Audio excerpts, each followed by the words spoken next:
êtes sur Djoko FM 87.7, la radio communautaire de Rufisque. Ne quittez pas, dans quelques instants, le journal.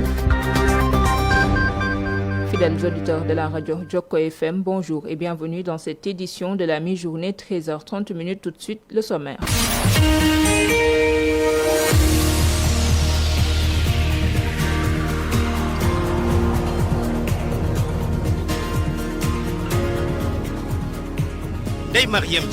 Fête de l'Assomption, ce 15 août, la communauté catholique célèbre la montée au ciel de la Sainte Marie entre foi et solidarité. Gamou 2026, la première nuit du Bourde a vécu ce vendredi l'union des cœurs, la solidarité et la responsabilité de la jeunesse a marqué les prêches. Action citoyen à Dangou, le mouvement Tahawa Deguer vient au secours de la banque de sang de Youssou Mbargane et de l'autre côté au district sanitaire Pastef renforce le centre de transfusion à suivre les éclairages dans ce journal. L'agence de développement local lance officiellement la régie des quartiers de Almadi 2 à Sangalkam, une occasion d'inciter les communautés au développement. À suivre le reportage de Lamine Sarr et puis une note de sport. En fin d'édition, voici pour le sommaire tout de suite le développement. Le journal avec Mariam Diagne. Hassan Diour à la partie technique, samedi 15 août 2026. Auditeurs et auditrices, bonjour et bienvenue dans cette édition de la mi-journée santé. Pour démarrer, le mouvement Tahawa Deguer a organisé ce vendredi une journée de don de sang à la Maison Rouge de Dangou Missira, une initiative menée en réponse à l'appel du Centre national de transfusion sanguine avec pour objectif de contribuer au renforcement des stocks de sang et de sensibiliser les populations. Suivons à ce propos le compte rendu signé Abibou Ndiaye. Dès les premières heures, membres du mouvement Tahaw Deguer, habitants du quartier et volontaires se sont mobilisés pour participer à cette action de solidarité. Une initiative qui répond à l'appel du Centre national de transfusion sanguine. Bou Mohamed Fall, secrétaire administratif du mouvement Tahaw Deguer. Donc, comme vous le savez, les jours passés, le Centre national de transfusion sanguine a fait sortir un communiqué où il disait qu'il y avait une rupture de sang au niveau des banques. Donc, une information value au président Malik Meriko d'organiser une rencontre pour demander en tout cas à tout un chacun de donner son avis par rapport à la question. Cette rencontre-là qui nous a permis d'organiser aujourd'hui cette journée de don de sang afin d'inviter tous les citoyens à venir donner de leur sang pour sauver des vies. Chaque citoyen peut contribuer à son niveau à sauver une vie. Ndeye Khady Sall, responsable du mouvement et habitante du quartier, explique.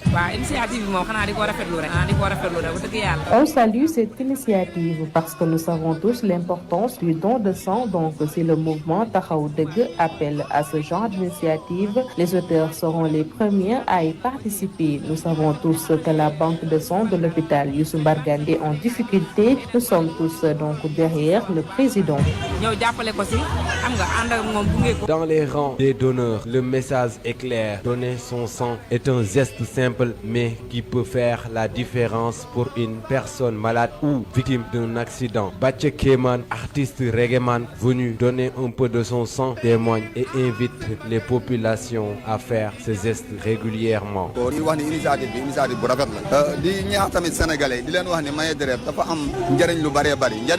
C'est une très bonne initiative. Je demande aux Sénégalais de contribuer à ce genre d'initiative car c'est très important. Certaines personnes sont victimes d'accidents et ont besoin de sang. Parfois, il y en a très peu. Les Sénégalais n'ont pas encore l'habitude de donner leur sang. Ce n'est pas compliqué et cela ne présente pas de risque. On vérifie d'abord votre état de santé avant le don. Il n'y a donc pas de danger.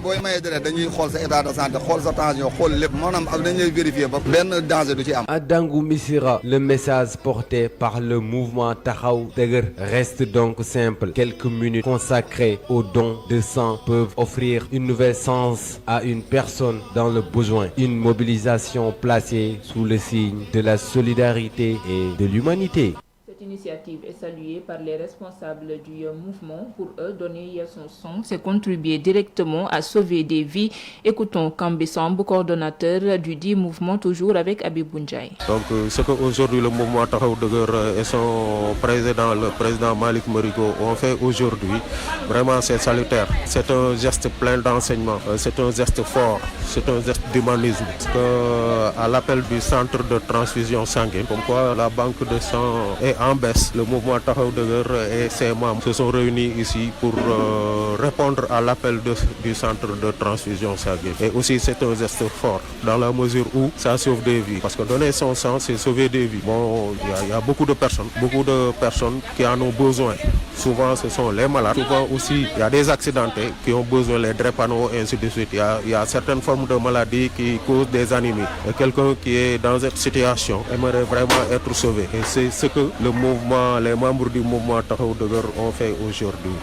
Et toujours sur cette lancée, c'est pas la première fois que le mouvement, le président Malick Marigo pose des axes sur ce sens. Bon, tout récemment, ils ont fait une journée de reboisement et il y a cette journée de don de sang. Et il y a aussi vraiment, ils préparent aussi des journées de consultation gratuites. Donc tout ça, ça rentre dans le cadre de la citoyenneté. C'est l'accompagnement des populations au-delà de l'aspect humanitaire, mais c'est vraiment salutaire et on remercie aussi le président et l'ensemble des membres du mouvement Taxawu Dëgër et tous ceux qui se sont présentés ici aujourd'hui et ont donné de leur sang. On leur remercie vivement et on souhaite que ça ne soit pas la dernière fois parce que chaque personne, chaque individu, chaque citoyen doit apprendre de ça. Tout le monde doit se préparer en conséquence. En tout cas, les personnes qui sont en bonne santé doivent apprendre à donner leur sang dans des situations chaque 3 mois ou bien plus. Chaque individu doit vraiment se rapprocher parce qu'on ne doit pas attendre l'appel du centre de transfusion. Chaque citoyen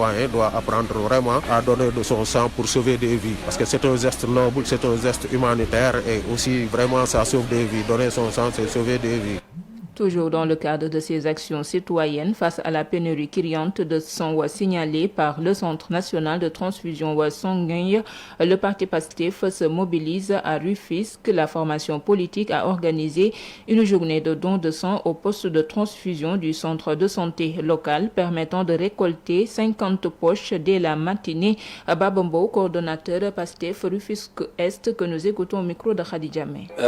Nous pouvons tous constater une affluence des populations vers ce poste de centre, histoire de participer à l'effort national de contribution aux poches de sang que nous avons constaté. Il y a aujourd'hui une affluence des populations vers ce centre, vers ce poste de transfusion sanguine. Nous nous sommes réunis juste pour participer à l'effort national de don de sang. Don de sang que PASTEF les Patriotes a initié avec l'instruction du président du parti Ousmane Sonko. Sur toute l'étendue du territoire, les gens se sont mobilisés donc, pour participer à cet effort national. Ici, à Rufisque et particulièrement dans la ville de Rufisque, les populations se sont réunies. Et même, il y a certaines personnes qui viennent donc des autres communes du département qui sont venues participer à cet effort national. Nous nous en réjouissons et nous pensons que ces initiatives devraient être multipliées partout sur le territoire national. Parce que nous, en tant que PASTEF les Patriotes, dans notre agenda, il y a beaucoup d'activités citoyennes que nous menons, parmi lesquelles il y a les vacances agricoles patriotiques, il y a les vacances scolaires patriotiques, il y a les circoncisions massives que nous faisons à l'endroit donc des jeunes garçons.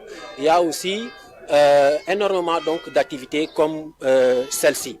Donc nous pouvons nous réjouir de cet engouement, nous pouvons nous réjouir donc de cette mobilisation. Vous voyez, aujourd'hui, pour le moment, nous sommes à plus de 50 poches déjà disponibles et nous voyons toujours les populations converger donc vers ce poste de transfusion sanguine.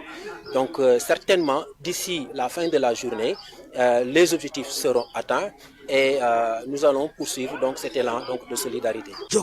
Cette journée de don de sang a été une occasion pour le coordonnateur départemental de PASTEF, les Patriotes, de dresser le bilan de la vente des cartes de membres physiques et revient sur les actions menées pour la massification. Hassan Diop s'est également prononcé sur la fixation de la date des prochaines élections. Nous l'écoutons au micro de Khadija May. Par rapport à la vente des cartes, on a fait notre première communication la semaine passée.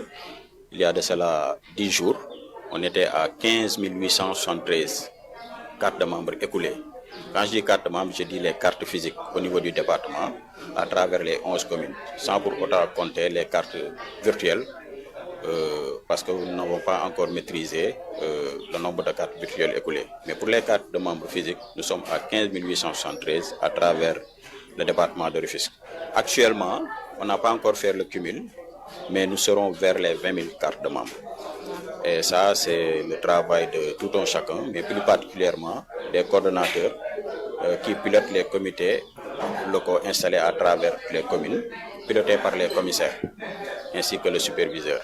L'écoulement des cartes de membres, je peux dire que fait partie des stratégies de massification, dans la mesure où, comme vous le voyez, aujourd'hui, nous avons organisé une activité de don de sang, ici au centre de transfusion sanguine, piloté par le coordonnateur de Rufisque Est Babambao. Ça aussi, ça fait partie de la massification. Les autres patriotes sont dans les communes en train d'organiser d'autres activités, à savoir reboisement, don de sang, mais également des cours de vacances à travers les écoles. Bon, comme vous le savez, ce qui se passe dans ce pays, c'est malheureux. C'est que c'est la politique. Le président du parti Kiraï, qui était notre frère de parti, le président Bassirou Diomaye Faye, vous savez tous qu'il a mis en place son parti politique, mais le PASTEF continue également de massifier, de continuer ses activités. Maintenant, par rapport à la tenue des élections, je pense que c'est clair. La loi dit qu'il faut tenir les élections. Je pense qu'avant la sortie de ce mois d'août, voilà, nous sommes en train d'attendre. Nous sommes prêts. PASTEF a été toujours prêt pour participer aux élections, n'importe quelles élections. L'information en bref, le collectif Non Langue exige le respect de la date des élections locales. Par le biais de son secrétaire général, l'organisation a saisi la Cour suprême pour faire respecter le calendrier républicain. Joko FM, la première radio digitale. La première radio du département de Rufisque. C'est 87.7. Je l'ai annoncé tantôt dans les titres de cette édition de la mi-journée. La nuit du premier bourde a été célébrée ce vendredi sur l'ensemble du territoire, plus particulièrement à Tivaouane, entamé en perspective du Gamou 2026. Le premier chapitre de ces louanges dédiées au prophète paix et salut sur lui fait référence à la poésie amoureuse et des plaintes sentimentales. Une occasion pour le responsable moral de Tivaouane d'exhorter à l'union des cœurs et à l'entraide. Écoutons la prêche de Serigne Mohamedoul Moustapha Sy Al Amin. Tawhidul kalima bi kalimati tawhid bi kalimati tawhid nuwahidul kalimat wal qulub.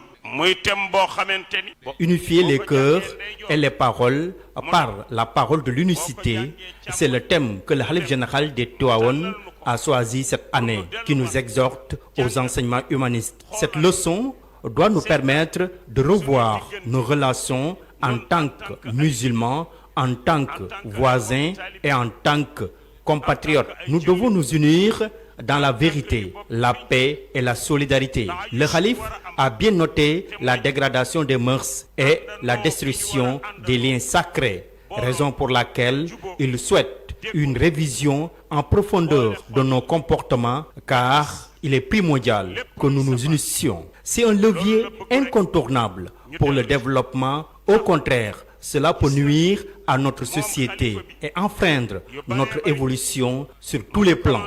Il est de notre responsabilité de dialoguer et de bien élargir les enseignements. Ce choix ne nous laisse pas indifférents. Nous devons ensemble faire en sorte de concrétiser les enseignements de ce thème à l'occasion de cette présente édition du Gamou de Tivaouane. Chaque individu est appelé à cultiver l'amour de son prochain et à suivre les recommandations du Tout-Puissant. Dieu nous incite à adorer à travers ses fidèles. dans le respect et l'entraide.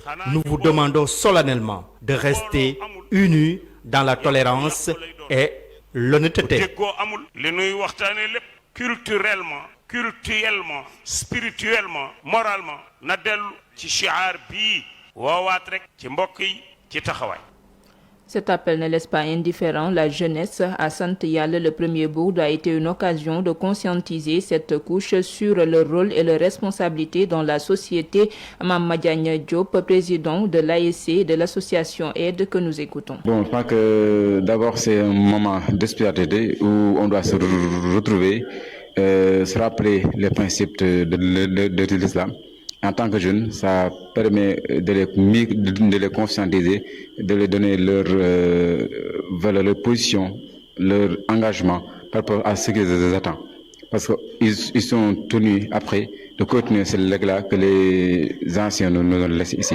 Donc c'est une sorte de transmission que nous les montrons pour qu'au moins qu'ils viennent se rapprocher, voir comment on fait et avoir les valeurs de paix, de culture, de démocratie, de partage. Donc c'est ce moment-là, c'est vrai que nous voulons partager entre nous, les anciens, les plus et les moins jeunes. Je pense que même c'est dans cette logique-là que cette année on a décidé, à l'image de ce qui se fait dans les autres localités, après avoir fini de rester les louanges, on va au moins sortir un thème dans la vie courante, dans l'actualité, où l'imam va développer pour mieux situer et montrer aux jeunes que la vie religieuse peut aller avec n'importe quoi. Donc si on a une bonne base religieuse, on peut vivre en communauté, en société, être tellement utile. Je pense que ce sont ces leçons-là que nous voulons vraiment inculquer aux jeunes. Je pense que c'est le moment rêvé parce que quand on est là, les jeunes écoutent, ils ont envie d'être là. Donc c'est à ce moment-là qu'on profite pour vraiment les conscientiser et les rappeler à l'ordre. Restons dans le cadre de la religion. Je l'ai annoncé tantôt dans les titres. La fête de l'Assomption est célébrée ce samedi 15 août. Les fidèles catholiques commémorent la montée de la Vierge Marie au ciel, une célébration religieuse marquée par les prières, les messes, les rassemblements dans les différentes paroisses du pays. À cette occasion, l'Église invite les fidèles à renforcer leur foi, leur solidarité et leur engagement au service de la communauté.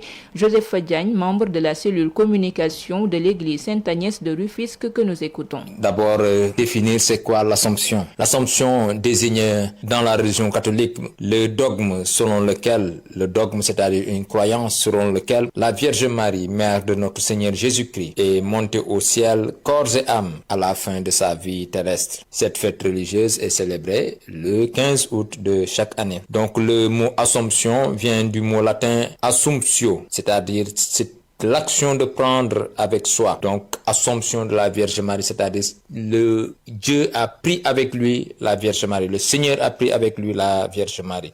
C'est pour cela que nous avons le mot Assomption, qui est à différencier du mot Ascension. Assomption concerne la montée au ciel de la Vierge Marie, tandis que l'Ascension désigne la montée au ciel de Jésus-Christ après sa résurrection et après avoir passé quelque temps avec ses disciples. Donc, Assomption, c'est que Marie a été enlevée pour aller au ciel. Donc, Dieu l'a pris avec lui, le Seigneur l'a pris avec lui au ciel parce que, étant née sans péché, c'est-à-dire immaculée, donc elle ne pouvait rester sur terre avec de simples mortels.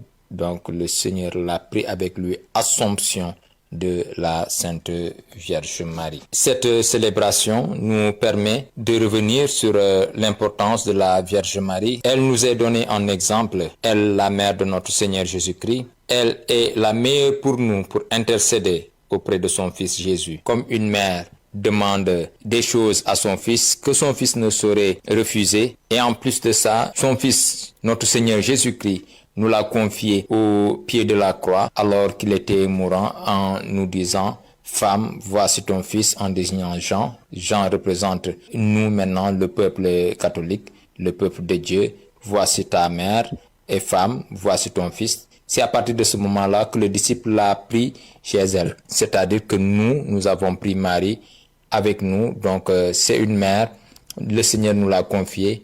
Donc voilà. C'est ce qui fait que cette célébration est très importante pour nous, cette fête de l'Assomption. Vous suivez le journal sur Joko FM. Parlons autre chose, des anciens comptoirs de commerce au rite du Yendop. Le patrimoine de Rufisque cherche un nouveau souffle grâce au programme Pacte entre urgence de restauration bâtie, intégration des artistes locaux dans les futurs lieux de vie et sensibilisation de la jeunesse. Tour d'horizon des initiatives à mener pour faire servir notre mémoire collective. Mama Sabara, président du Pacte, que nous écoutons au micro de Khadija. Pour le moment, il n'y a aucune politique de rénovation urbaine à Rufisque. Car la rénovation urbaine devrait aujourd'hui être faite dans le vieux Rufisque, dans ce qui est un ensemble cohérent. C'est pas une juxtaposition de bâtiments ou de monuments, mais c'est un ensemble cohérent qui est circonscrit de la ligne de chemin de fer jusqu'à l'ancien port et les deux canaux de l'Est et de l'Ouest. Donc c'est cet ensemble-là aujourd'hui qu'il faut rendre beaucoup plus structuré, c'est-à-dire en gardant le respect des équilibres des bâtiments, sans dénaturer l'architecture, les rues, pour que cela puisse retrouver en fait le lustre d'antan de Rufisque. Il y a, c'est vrai, des monuments comme le jardin public, comme la place Gabar, qui ont été, je peux dire, ça fait plusieurs années, chaque maire vient avec son idée de décoration, sa manière de voir ce que pourrait être le jardin public, et c'est à partir de là qu'ils font même, je pourrais dire, excusez-moi du terme, réparer. Voilà, mais c'est pas réellement de la restauration, voilà, et de la réhabilitation.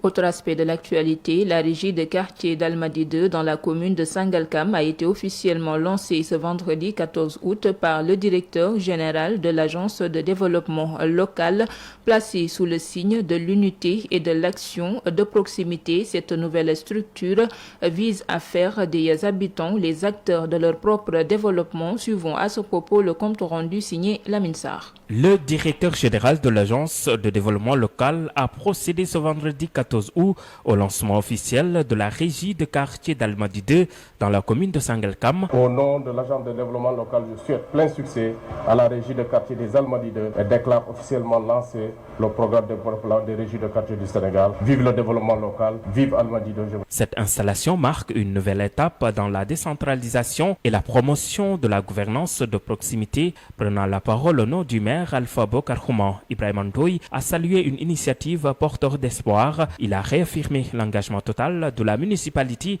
à accompagner la régie de quartier. 2 à 3 mois, le maire Alpha Bokar Khouma et moi-même sont déplacés à l'ADEL pour signer la convention de partenariat. Le maire Alpha Bokar Khouma nous manifeste toute sa gratitude et entend pérenniser et solidifier sa coopération avec l'ADEL dans d'autres domaines porteurs de développement à l'échelle locale. Awa Ba, porte-parole des associations d'Almadies 2, a quant à elle dressé l'état du lieu du quartier et l'a lancé un plaidoyer appuyé en faveur des femmes et des jeunes. Nous pleurions tous pour l'assainissement. Même s'il pleut maintenant, une personne ne peut pas entrer ici par l'arrière. Nous avons des jeunes qui n'ont pas étudié. Si l'on pouvait nous les former, même si ce sont 15 personnes ou plus, nous ne refusons pas. Donnez-leur des permis.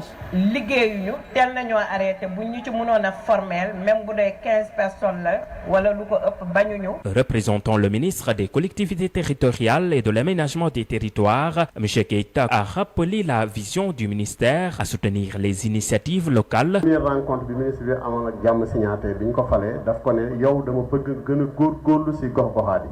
Au niveau des territoires et des quartiers, c'est pourquoi il a cette lourde mission. Ainsi, lorsqu'on a pensé qu'après les conseils de quartier, il fallait mettre sur pied des régies de quartier, l'idée était d'en faire une véritable branche économique. Avec le lancement de cette régie de quartier, Almadies 2 s'inscrit dans la dynamique nationale de territorialisation des politiques publiques. Reste désormais à traduire les engagements en actes concrets pour que ce quartier devienne un modèle de développement participatif à l'échelle nationale. Dans cette dynamique, permettre à la population de recevoir directement les services de l'État dans la proximité et la solidarité, c'est l'ambition portée par Djamé Signaté, directeur général de l'Agence de développement local, que nous écoutons toujours au micro de la MINSA. Il y a de cela 1 an et quelques mois, le ministre de l'Urbanisme, des collectivités territoriales et de l'aménagement des territoires, M. Moussa Bala Fofana, m'a donné des instructions très claires pour que nous puissions être dans la gouvernance de proximité, dans le développement local participatif inclusif et permettre à cette population-là directement de recevoir les services et les bienfaits de l'État dans la proximité et dans la solidarité. C'est pourquoi nous avons vu, après un diagnostic très clair, le conseil de quartier est un cadre consultatif. Donc, il va falloir, celui qui veut régler les questions économiques, mettre en place une structure. Mais cette structure-là, il faut s'empresser de dire que ce n'est pas une structure administrative, c'est une structure qui fonctionne comme les coopératives, dans une dynamique économique et qui permettra aux jeunes du quartier, aux femmes du quartier, bref aux habitants du quartier, de pouvoir prendre en charge l'économie du quartier, l'économie sociale et solidaire. Vu l'expérience, aujourd'hui je pouvais vous dire, nous sommes vers une vingtaine de régies de quartier qui commencent à fonctionner et à être opérationnelles. Mais nous fondons beaucoup d'espoir sur la régie de quartier des Almadies 2. Parce que les Almadies 2, comme il est ressorti des discussions, est d'abord une grande agglomération urbaine, mais également regorge des talents de toutes sortes, comme ils l'ont dit, des ressources humaines de qualité, des associations de jeunes, etc.